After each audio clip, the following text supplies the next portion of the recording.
നമുക്കിന്നൊരു മോര് കാഴ്ച ഉണ്ടാക്കി നോക്കിയാലോ. അതിന് നല്ല കട്ടത്തൈരായിരുന്നു, അത് മിക്സിക്കകത്തിട്ട് അടിച്ചെടുത്തിട്ടുണ്ട്.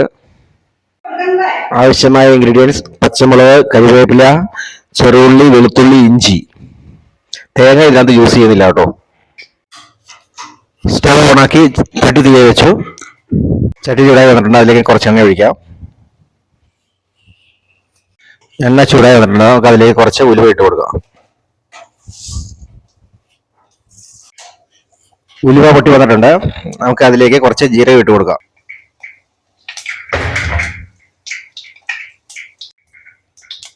കുറച്ച് മഞ്ഞപ്പൊടി ഇട്ട് കൊടുക്കാം. ആദ്യം എടുത്ത് വെച്ചിരിക്കുന്ന പച്ചമുളകും ഉള്ളിയും വെളുത്തുള്ളിയും ഇഞ്ചിയും എല്ലാം കൂടെ ഇട്ട് കൊടുക്കാം. ആവശ്യത്തിന് ഉപ്പിട്ട് കൊടുക്കാം, മോര് പെരുക്കാതിരിക്കാൻ വേണ്ടി. ശകലം മുളക് ഇട്ട് കൊടുക്കാം. മൂത്ത് വന്നിട്ടുണ്ട്, നമുക്ക് മോര് ഒഴിച്ചു കൊടുക്കാം.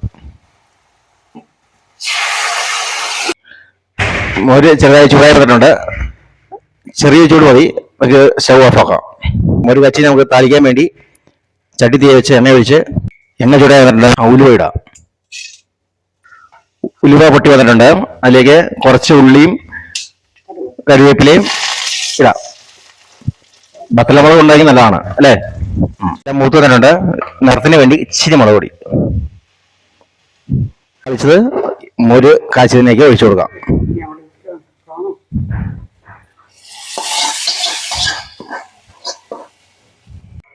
അപ്പോൾ നമ്മുടെ മോര് കാച്ചത് റെഡി.